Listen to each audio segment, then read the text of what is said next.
Let me tell you, these Gail commandments are awesome.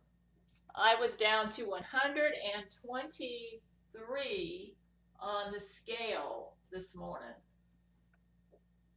And the trick is when you go to myfitnesspal.com, the calories out is just as important as the calories in. And I discovered that I like to eat. So what I have been doing is I've been filling myself up, and here's what I look like now in my bikini. Same bikini. I'm almost at the weight that I was at before I went on Seroquel. But the difference is I'm staying on Seroquel, but I am increasing my calories out, and I'm filling myself up on low calorie foods. So I don't feel like I'm starving myself, and I'm able to stay on the diet. Like strawberries are a low calorie food. And so here's what I look like right now. Right now, this is me.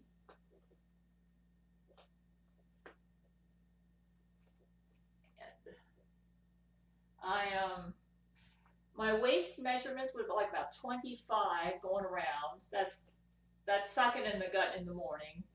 And the weight was about 123 pounds in the morning.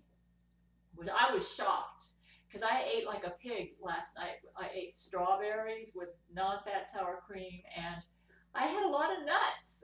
Well, for me it was a lot of nuts. I had about 3/4 of a cup of honey roasted peanuts. I find that if I have honey roasted peanuts before I work out, yes, that I feel like I can sustain myself better for my workouts because I work out at least an hour a day now. Okay, the trick is to get to this. It's been mostly exercise, and this machine here gives me a lot better workout than it appears. I mean, I've gotten to this weight, but I'm not starving myself because Jesus says I have to eat a balanced diet. I've been using calories in, calories out at myfitnesspal.com. Exercise is the key. You've got to increase your calories out. And I find that I have to work out at least an hour a day if I want to look like this. I'm also doing a little bit of calisthenics, some very easy waist exercises. If you go to my health page, which I'll have a link for underneath this video, it will show you the exercises I'm doing. I'm also doing facelift exercises. Facelift. And I'm gonna have to. Oh, I look terrible with that light in the background. Let me see if I can go this way. Let's see, that's a little better. And I cut my own hair. Actually, my own. It's starting to grow out, and I'm trying to grow it out because I want to grow it out longer because I look better with longer hair. And so, anyways, and my new website, gabrielchana.com/overview.html, my IMDb page. I've been working very hard on that, and it's looking great right now.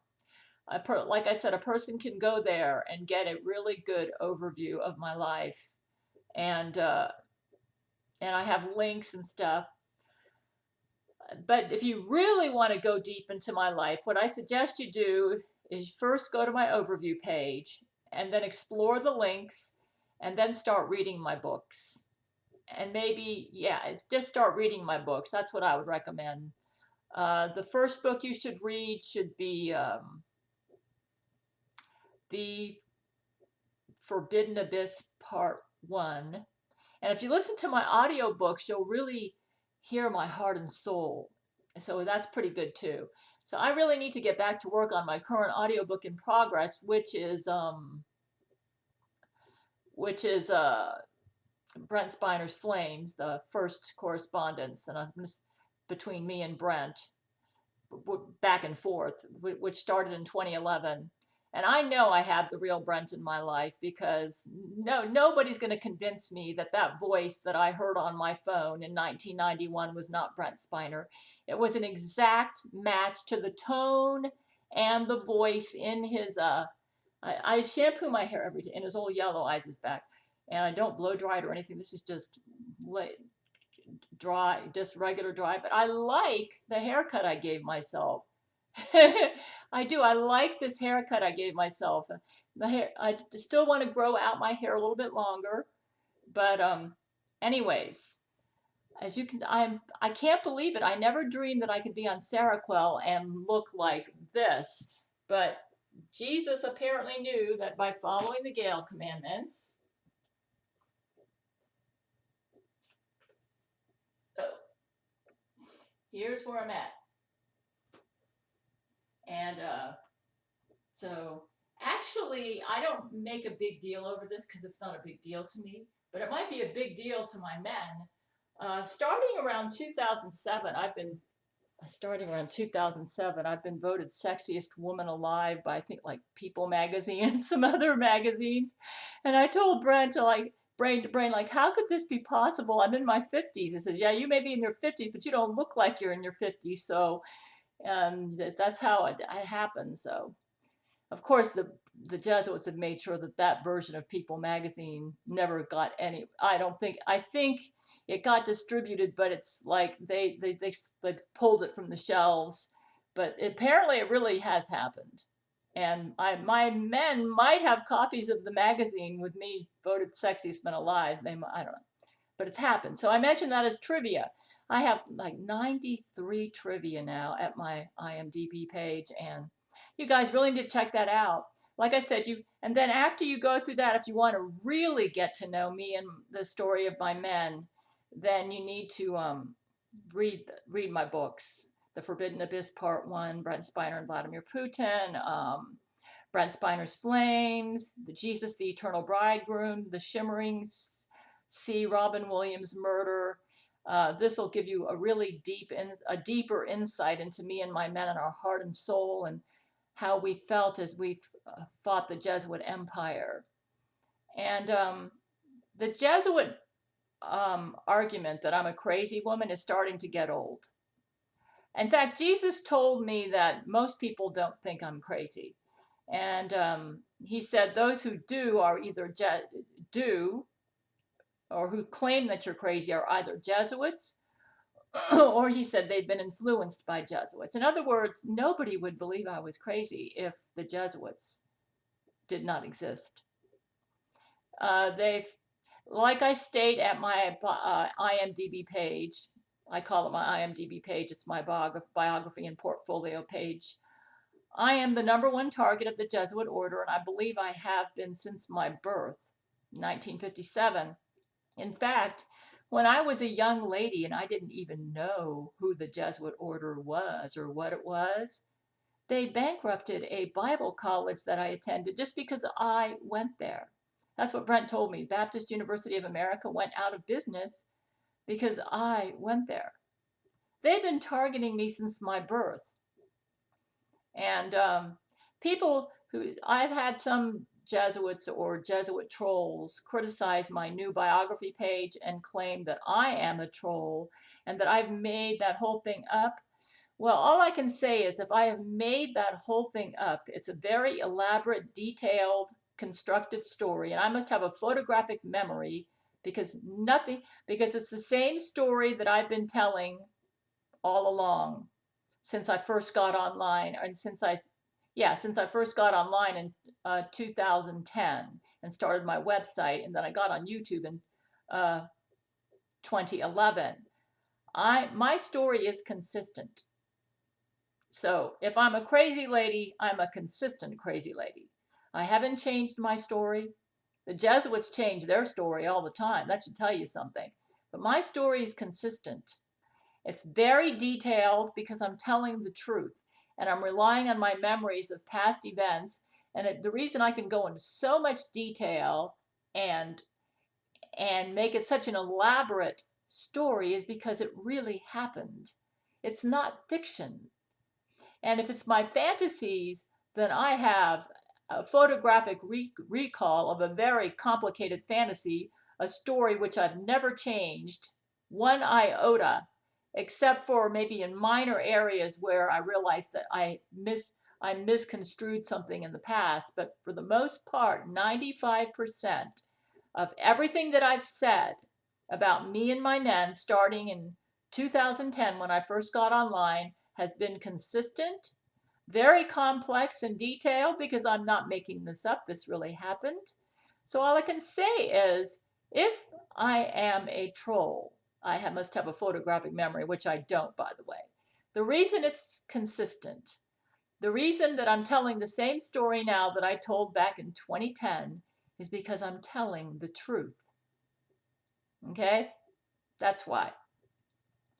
Anybody who reads my biography and portfolio page with an honest heart and who is not under the influence of Zach Knight's brain control, I believe will conclude that I'm telling the truth.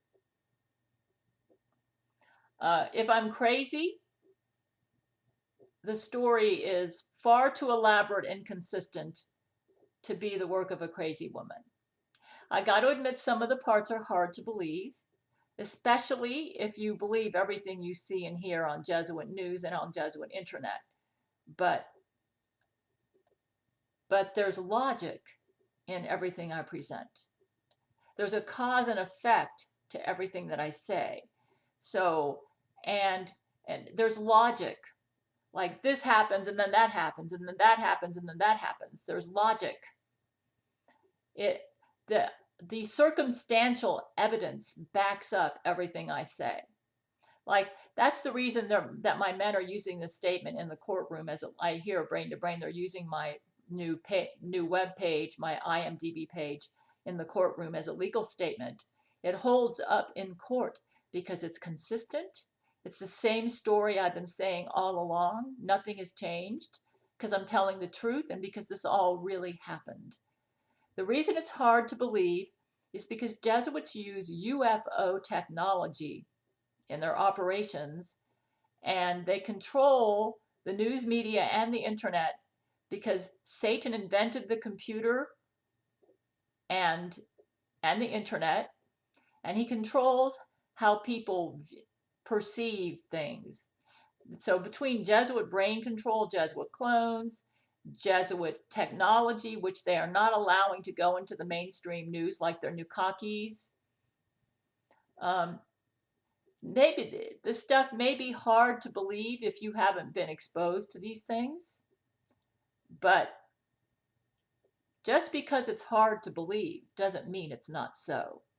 And what the Jesuits do is they will take truths that are hard to believe and then actually print it, say, oh, Gail believes in Nukakis. Oh, she's crazy.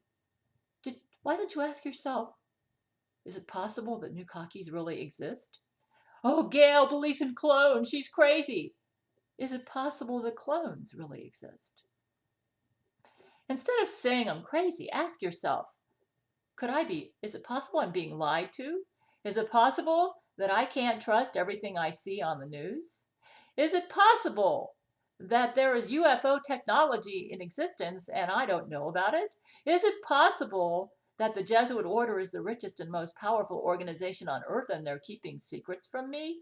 Is it possible that Gail's telling the truth and that she really is the #1 target of the Jesuit order? She really does have a list of men who want to marry her. There really have been secret Oscar ceremonies after the main ceremony to give her and her men and her works Oscars. That she really does have the highest IQ of any woman. Instead of saying, oh, because it's so hard to believe it can't be true, ask yourself, is it possible I'm being lied to and that I don't know everything that's going on because the Jesuits don't want me to know? Anyways, as you can see, it pays to obey the Gail commandments. Here's what I look like now after following Jesus' Gail commandments. And I got to admit, when I first started obeying his commandments, I just wanted to obey Jesus. And Jesus is rewarding me by giving me back my model figure.